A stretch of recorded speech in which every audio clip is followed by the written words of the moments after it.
to Voices of Impact and Change, where we amplify the stories behind the stories, the journeys, the breakthroughs, and the voices that are transforming lives.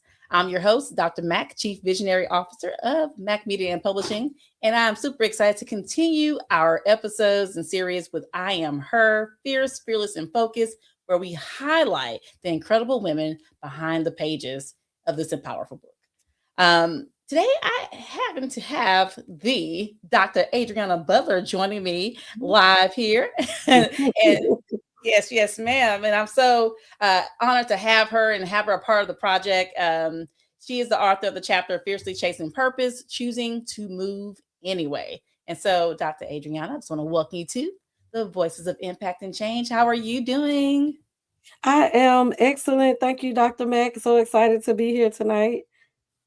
Oh, we're excited to have you. And, this is such an honor just to talk with other women and just kind of dive in because sometimes we feel like we're alone in some of the things that we go through. And this book has been an incredible experience to connect with you all and just to know that I'm not here by myself. I go through and I can see myself in all of your stories. And I know that those who have the book and will get the book also can see themselves in the stories as well.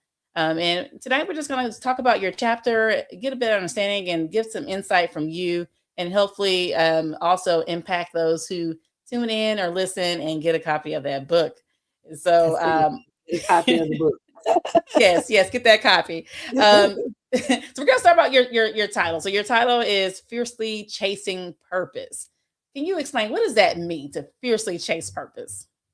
Yeah, when you think about being fierce, a lot of times people think, hey, if you're fierce, then that means you have it all figured out and you come, prepared for battle. But I will tell you, the reason why I named the chapter Fearlessly Chasing Purpose is because sometimes it means continue to move forward even when you don't have all of the answers. So being fearless doesn't mean that there's an absence of fear, but more so in this scenario, it's being strong enough, it's being fearless enough to trust and be obedient and continue to pursue your purpose in life. So that's really what I wanted to embody in this chapter, is that as women, sometimes we think we have to have it all figured out, or if there's a delay, that means that this thing won't happen. But I think we have to learn to stand on the promises of God that, He's already assigned purpose to our lives. And so if we continue to remain obedient and focused, then we truly are fearless, because that obedience sometimes is moving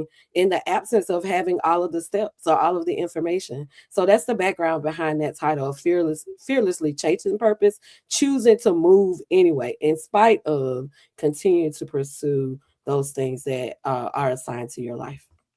I love that. And can you take us to a season or maybe an experience that really inspired you to write this chapter? Yeah, so it's funny. I was having a conversation with a friend the other day, and I thought about, the opportunity to participate in this anthology. And I said, well, I don't know if I have specific things to write about. And during that same season, I was actually on a visit to Atlanta, to my hometown, and my mother and I were riding through our neighborhood that I grew up in as a child, or as an early age teenager, early teen, I should say. And as we were riding through, like, the memories of where I had come from and where I was today started to just flash before me. I started to have recollection and reminisce. And my mom and I talked about this one experience when I was in high school, and the neighborhood school where we lived was not the best option at the time. And I don't want to, call a school out, but at the time that wasn't the best option for me. And so my mom thought enough to register me for what we call magnet programs in Atlanta. So those are specialized schools that really focus on academics. And so that school that she registered me in was about 30 or 45 minutes away from our home. And she and I talked about, we drove down the street, which was adjacent to a train station. And that train station was about a 10-minute walk from our home. But what we reminisced on was, wow, back then you were walking home from the train station, sometimes 5 o'clock, 6 o'clock at night after dark. And as a parent, that was the scariest thing for her. But she knew that there was a sacrifice that needed to be made in order to get me access to the resources that I needed to become who she knew I was capable of becoming. So it didn't last that long, but as a parent, she always worried. But for some reason, as a teenager, I really didn't know that it was an issue for me to walk home. It was just, I had to do what I had to do to get where I needed to be. And so as we reflected on that and we were driving through, we just thought about how gracious God had been over my life, how many experiences I had that in that time I didn't even know that I was in a, what's the word, in a position that was not optimal, because all I knew was that you had to do what you had to do to get where you needed to go. And I learned that from my mom. And when we were little kids, we lived in Durham, North Carolina, but I grew up in Atlanta for most of my life. So we lived in Durham, North Carolina, and my mom went to Durham to go back to college as a parent with 4 children in tow, probably under what, 8 and under, right? So to imagine to go to school, didn't have a car, we got on the bus. So I learned early on you had to do what you had to do to get where you needed to go. And so the reason why I reflected on those experiences to write this chapter is because I sit here today with a doctorate degree. I've accomplished so many things in my career, but I came from humble beginnings. And the funny thing is that we don't even know, I can't even chart out the path to how I got here in logic, yes, but it didn't make sense. It didn't make sense how I arrived in this space. So I wanted to write that for other women, because sometimes it was just walking in the dark, right? Literally, to get where you needed to be to make it to your assignment. And so that's the reason why I framed my chapter in a way that I framed it, because a lot of times I was operating from a place of faith, knowing that there was a bigger purpose or a more, what's the word, a greater purpose in my life, but I didn't know how to get there. I just took one step at a time. And so I'm so thankful for those experiences. A lot of people, they reflect on experiences where things weren't optimal, when you didn't have all the things that you needed, and you look back and reflect on it in a negative way. But I always look at it as it had to happen. It was a vehicle. Those things were vehicles to my destiny. And so I'm thankful for those roots that taught me you have to do what you have to do. You have to walk in the dark sometimes in order to get where you need to go. So that's the motivation for this chapter. And that was the reflection, and that opportunity to reminisce. So it just happened at the perfect time, because I needed inspiration. I was like, there's so many things I can write about. What angle do I want to take? And just driving down that street that night, just remembering where I came from, it did so much to inspire me to write. And literally, I finished it in probably 2 weeks, and I've been what's the word, festering over it for Oh, months. wow. In those 2 weeks, it was the inspiration that I needed to write it down. Yes. Look, it's funny that you bring that up, because I was just talking to my daughter about she's going into the 6th grade next year, and I was like, "Oh, when I was in the 6th grade, I walked to school, and like I wouldn't dare." Yeah. So I understand what your mom was going through, and it sounds like I'm like, I can better let you go outside the house, but you That's have to do it. what you have to Yeah. do sometimes too. So I understand. So what does purpose look like for you now in this season? Yeah, I think still operating in this space of being obedient. I think that I've been able to do a lot of things that I have my heart's desire, and I also feel like were assignments for me throughout my life's journey. But walking in purpose right now looks like continuing to pursue that thing that's going to move the needle and make impact. That's one of the things that is driving me what's the word, intentionality is driving me right now, I should say that, right? I'm so excited about what's next in my life. Like, I'm doing some good things, but my goal is what I tell people all the time, to leave it all on the table. So whatever I'm supposed to accomplish in this life, that's what I'm seeking for. That's what I'm praying about. That's what my heart's desire is right now. And so I'm always being intentional about understanding the message in the mess.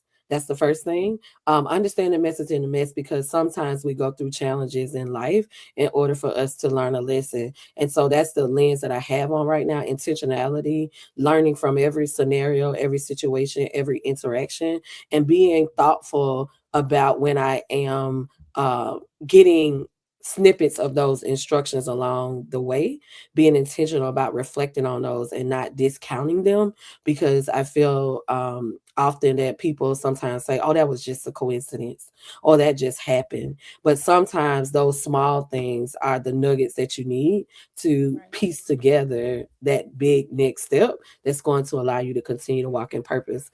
I often get people to say, "Well, you done, these things. So why are you so excited? Or why you continue to say you're pursuing purpose? Because it doesn't end. The day that I tell people all the time, there's so much purpose in the grave, right? And so always in life, there are opportunities to continue to impact, to continue to give back, to continue to move further towards the work that your life was assigned to do, your life assigned work. It's funny, when I was growing up, there was a pastor, because my parents were pastors, whatever. So I always reflect on those things. But there was a pastor who said, where there is life, there is hope. So what that means is every new day is a new opportunity to pursue purpose. And so that's my mantra in life. Where there is life, there is hope. Where there is life, there's a new opportunity to continue to move towards what God has assigned you to do. This doesn't mean that you're not content with where you are, but you're always pursuing and looking for those directions and being obedient when the opportunity to be obedient presents itself. So, how do you keep moving forward in those times when things are unclear, difficult, or just maybe overwhelming sometimes? That's a good question that you're asking. I think a lot of women sometimes forget that we are not superheroes, and that we have to give our selves opportunity and space to experience those challenges. And the uncomfortable season sometimes is that season that is shifting you to your next level. So I always say to people, go through it, number one. So going into it with a mindset that I will emerge on the other side of this. That's the first thing, having a positive mindset. Even though things are, not going the way that you would want them to go, just be positive. Continue to repeat to yourself. I always say there will be glory after this, right? So there's always an opportunity for the sun to shine. But while it's not shining, spend some time reflecting. Like I said earlier, reflect on the message that you should learn during this situation. So as you are going through it, keep a positive mindset. Reflect on what you should learn. And then for me, I isolate in that I spend more time, and not just because I'm going through a scenario, it's something I do on a regular basis, but I pray and I ask for direction. That's another thing. And surround yourself with the people that are going to, what's the word, shelter you during the storm. People that are negative and say you should just give up. Those are the people that you might need to put on mute. Send a voicemail, right? But the folks that are here say, I'm praying for you. They don't understand what you're going through. Or I'm here to support you. Hey, let's go have lunch. Doing things to help you lift your spirits during that storm. And then, like I said, don't take it out on other people. You remain positive. You come into the situation with what's the word, with the right energy, positive energy, and not allow it to change who you are. I think a lot of times when people go through the storm, I just wasn't myself. And I'm just going through right now. Please forgive me for my behavior. But now you're behaving as if you're not going to make it through. So come into the situation, be positive, reflect, pray, surround yourself with positive people, and look for the message in the mess, if I could summarize it. Oh, I love that. Now, in the book, we talk about three different themes: fierce, fearless, and focus. We'll start off with fierce. What does it mean to be fierce for you now? Fierce, I don't shrink back. Mm. I don't shrink back from the assignments that are placed in my life. I think sometimes as we're building as women, we don't have the confidence to believe that we're capable. We have one of the things I can tell you: if you can accomplish it on your own, that is not a God-sized dream. That is not an assignment. This is something you can do with that is something you can do with your own power. So when we receive those assignments that require something that we don't already have in our possession, those are the ones that allow you to be fierce, right? Because fierce means that I know this is bigger than me.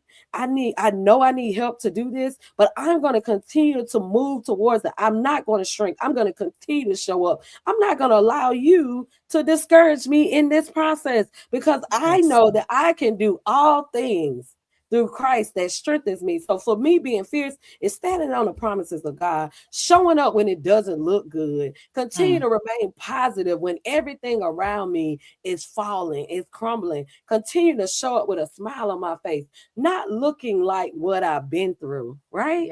All Yes. of those things, if we come with that perspective, then we're able to continue to operate in fiercity. I'm making up a word here. Officially. Operate in fiercity because it means that I know it's bigger than me, but the strength to lead and to build and to protect in the state of being in the pressure cooker is something that I don't have, but I'm continuing to move forward anyway. It is carrying the vision with conviction and refusing to apologize for excellence. Oh, I love that. Unapologetic. Now, Unapologetic. our our second theme was around being fearless. What fear did you have to overcome in order to keep moving? Yeah, there's so many different fears. I think the fear that I wasn't good enough sometimes showed up, right? Because hey, I'm in an environment. A lot of the things that I did, I have accomplished. I was the first, or I was one of not so many. And so being able to continue to stand in confidence and own the room, right? That's an example of being fearless. I think also fearless is obedience. I was telling someone that and I wrote about this in my chapter. Hey, I was get out of grad school at 24 and I said by the time I'm 26, 28, I'll have my PhD, or I think I was planning to go straight to PhD program, and it didn't work out, right? Life changed. I got married, I had kids, but the reason why I would say that I could maintain a level of being fearless is because even though I couldn't see how that dream or that aspiration was going to come through, I still believe that I was capable of accomplishing it. So it's continue to move forward, looking for opportunities. Hey, is there a program? Continue to kind of check and see what's happening out there. So when the time was right, I was going to be able to step into it. So for me, that's an example of a time when I was fearless. And when the pandemic came, it really was a time to be quiet, to focus, to listen. And I really pursued it. I said, now is the time. If I'm going to do it, now is the time. And I put a little bit of faith along with some obedience, and I was accepted into a doctoral program. So that's when I be an example of me being fearless. Fearless that it's not too late. Fearless that because I'm not 26, I can still do the thing that God has allowed me to do and assigned to me, and a promise that He and I had. I would call it He, and that was a relationship, there. He and I had from the time I was a young girl. So being fearless to me is operating in obedience, even when it's uncomfortable. It was uncomfortable for me to know that I had this goal that I wasn't able to accomplish, or I didn't accomplish for whatever reason, but fearless enough to remain obedient, to keep my eyes and my ears open. So when the time came, I believed that God was going to deliver on His promise to me, and I was going to be able to exceed and excel and accomplish it. I love that. I love that. Now, our last theme of the book was on focus. So, what keeps you focused on your purpose now? I think being anchored. And what I mean by that is I feel like you have to have a strong foundation. And I'm definitely not one that doesn't understand the diversity in life. For me, my strong foundation is my faith. But whatever that thing is that grounds you, whether it's words of affirmation, whether it is meditation, whatever it is that grounds you so that you have something to fall back on when things get hard. I think also being focused, like I said, on the things that you know have already been assigned to your life. If you know that this is your assignment, I tell people all the time, the assignment for me or calling is something I'll do if you don't even pay me, right? I Mhm. tell women that all the time. And that doesn't mean in the season you may need to be paid, and you should be compensated. But do you show up to do it regardless of those circumstances around it? Then if you are doing something that's your calling, then you can remain focused on it because you have a strong foundation. So when things get hard, you don't run from it. You don't what's the word, give up on it, but you maintain a laser light focus, and you ignore the distractions, the noise. The Nothing can noise. shake, your faith that you will get it done.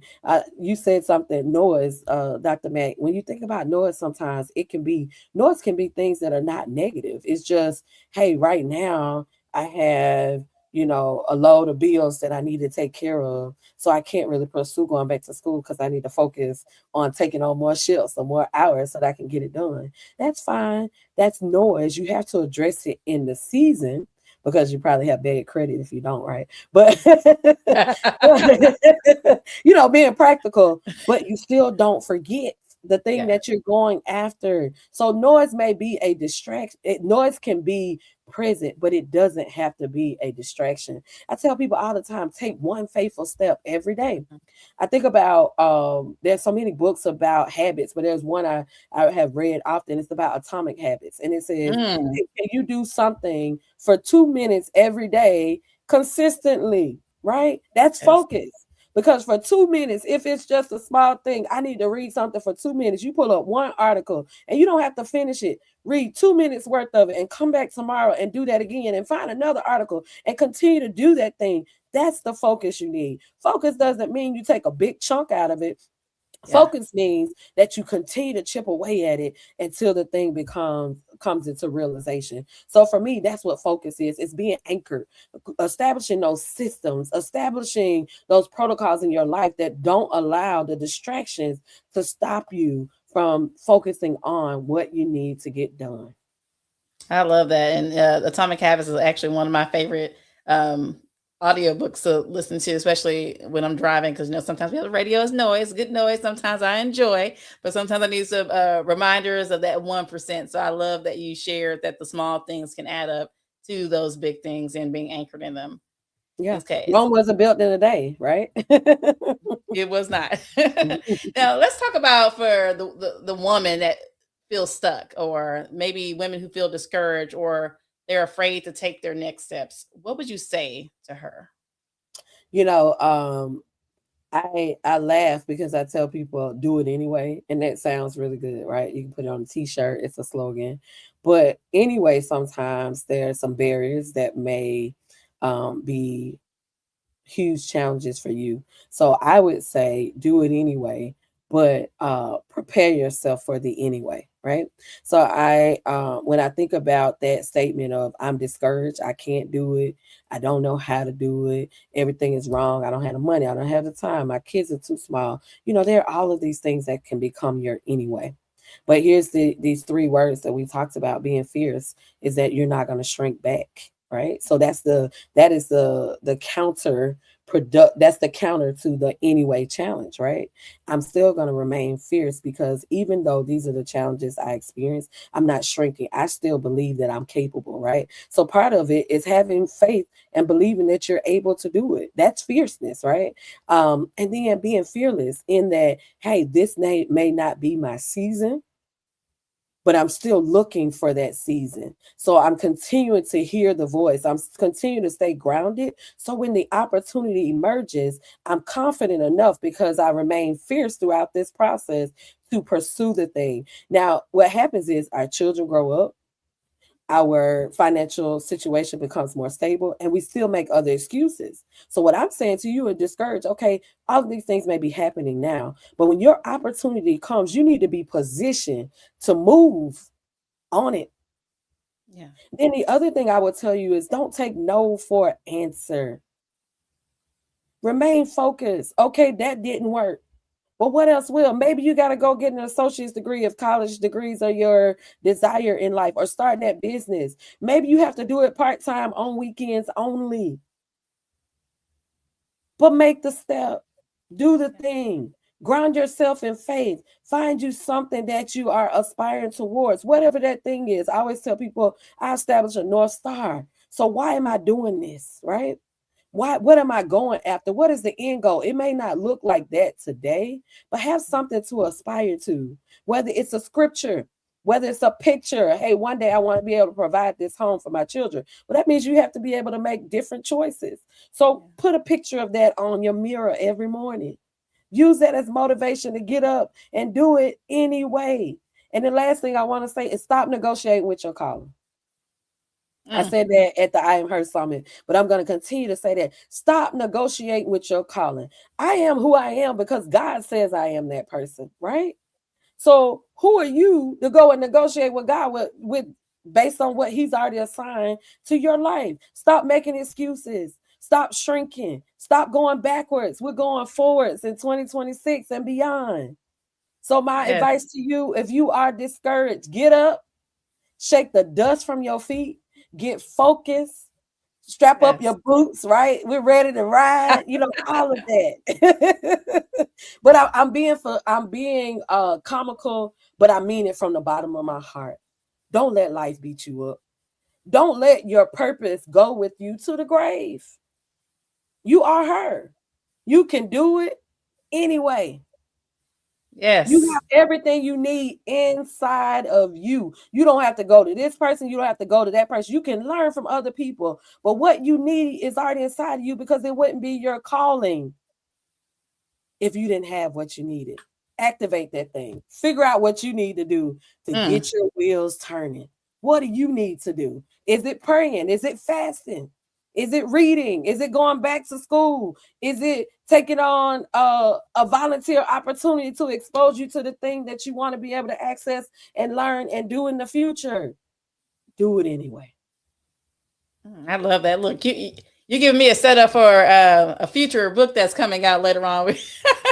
One of our next collaborations is called "Do It Anyway." Do it And, anyway. Yes. and Hmm. actually, yeah, we're doing one on the story of mothers, and just exactly what you're saying, because there are so many things to or noise, whether it's positive or negative, that kind of pushes back and hold us. And sometimes it's us inside of us. But I love the fact that you said activate it, like, Yeah.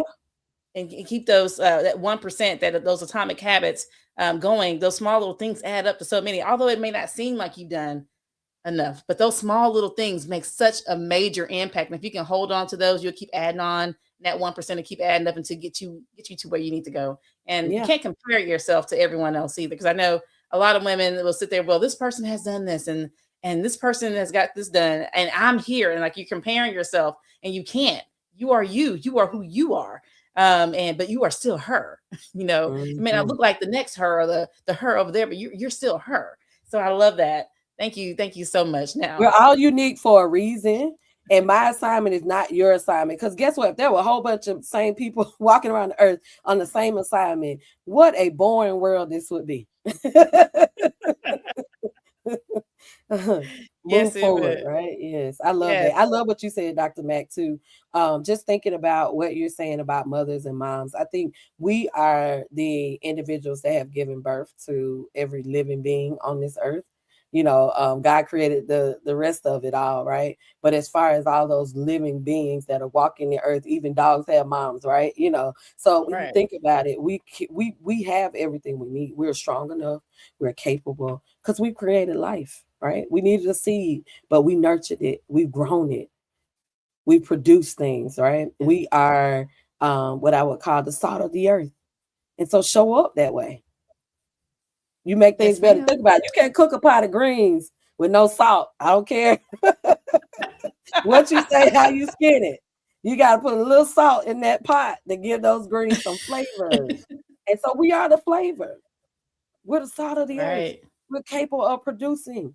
Stop telling yourself you can't because you have evidence that you already have. Mm,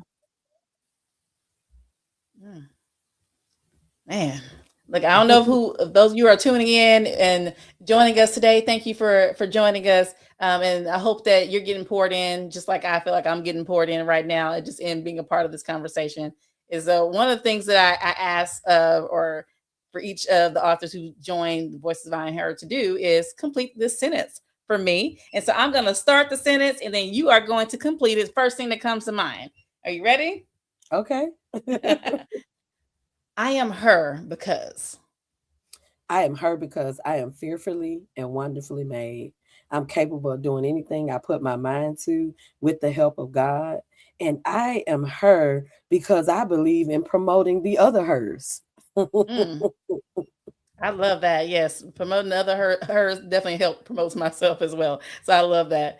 Well, Dr. Adrianna, I just want to thank you for sharing your voice, again Thank the you. your story, your impact, and just joining us today. And I really feel blessed, and I actually needed this conversation tonight. So thank you for speaking into me, and I'm sure speaking into others.